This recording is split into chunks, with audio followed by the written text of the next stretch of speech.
Headline makers for you now, and showbiz journalist Stephanie Tetchy and author and journalist Susan Holder are here. Good morning. Good morning. I wanted to start on this one. It's in the Times and other stuff, Stephanie. Life stories. Elon Musk could be a movie. Yes, Musk the movie. He's the world's richest man.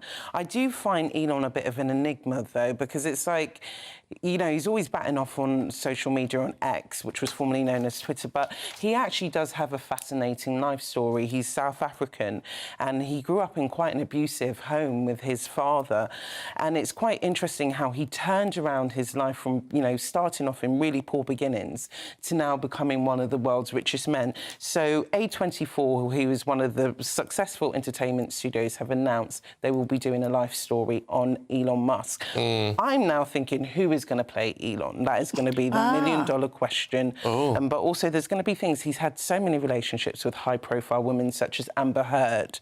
So it'll be interesting. I didn't know he was the thing with Amber Heard. So it'll be quite interesting to see what they add in the biopic and what they don't. It's funny because, I mean, he has done some absolutely extraordinary things and achievements. But when you hear him talking, he's actually a bit boring, isn't he? Absolutely. I was going to say, he's had a bit of a charisma bypass, hasn't he? And I think, I mean, I'm very much... I'm not a fan of things where they fictionalise real life too much, because if you're going to do that, write a different story. Don't mess with reality. I'm quite keen on accuracy. But I kind of feel with this, they'd have to take quite a bit of artistic licence, because I just find him quite boring. And actually... But then again, you're right, he is an enigma. I wouldn't know what he really sounded like or was like. I don't have much sense of him. So you could do anything. But in which case, why don't you just make up a story then? Because it's going to be somebody who doesn't look like him, doesn't sound like him, doesn't really like him. But it's remarkable. The man is a genius. Yes, and he is, also, geniuses tend to be a little bit wacky. Yeah, I do think he's a bit wacky.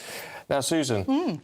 They're behind you. Oh, yeah. You're just throwing them at me and seeing where we're going to go in the bit of panto. Has Nobby ever done panto? No, he never has done panto. I think he was offered He'd be great in panto. He probably would have been, yeah. I think he was offered one many years ago. I think he was offered to do Smee, part of Smee in a Peter Pan, but it wasn't possible and he couldn't do it. But he was offered that. And they also wanted him to play... He has done like a Scrooge Christmas Carol production once, which he was very good at. But yeah, the good news again is that the pandemic, it's behind you. Yeah. Did there. And so... Pantos are huge in this country for keeping our theatres going. Oh, no, they're not. Oh, yes, they are. Oh, yes, they are. And so they're saying that ticket sales are actually getting back to pre-pandemic levels. I love a panto. Yeah, it's the best way to introduce children to the... I mean, I've written several pantos and directed pantos for youth theatre, and I didn't think I was much of a panto fan before I kind of started doing... I've been to the odd one, but actually it's such a great way to do all sorts of things on stage. You've got a core story, but you can tell it how you want, you can put any songs in, you can have great numbers, and it is such a wonderful thing. It's such an art, and I don't think people respect people who do pantomime, and I think they put so much of their skills into it. I think people don't respect it enough, and I think actually... It's because it's fun. It's such a skill to be Anything able that looks to make like people fun, laugh. whether you write, whether you're on stage, whether it's music, if it looks like fun and it's upbeat and it makes people laugh or happy, people think, oh, that's not really... And it fills And it's the hardest thing to do. It's the hardest I went to Kettering. I went to see Neil and Christine Hamilton in panto. What did they play? He was Baron Hardup. Of course. And I can't remember what she was. And, you know, they were brilliant. Christine's brilliant in a panto. I was the Wicked Witch in Snow White, in Stoke-on-Trent. I think you would be a good Wicked Witch, typecast, No, it was a great part.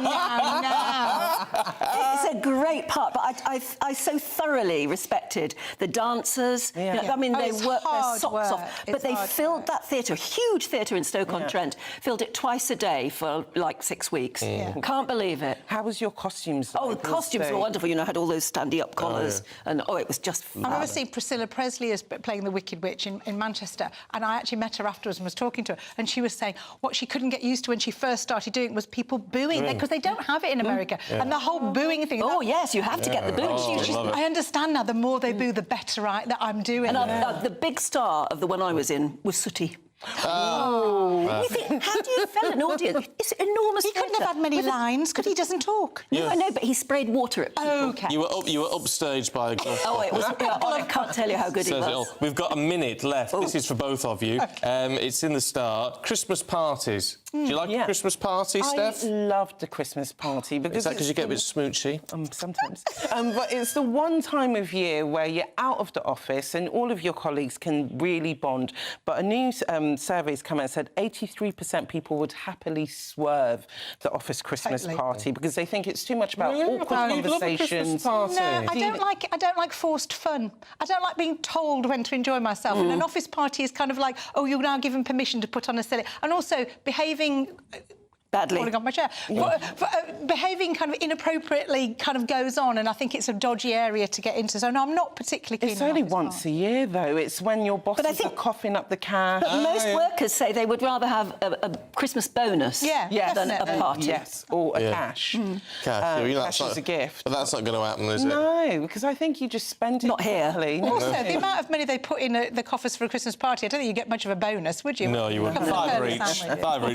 Look, thank you both. We'll catch you a little bit later on.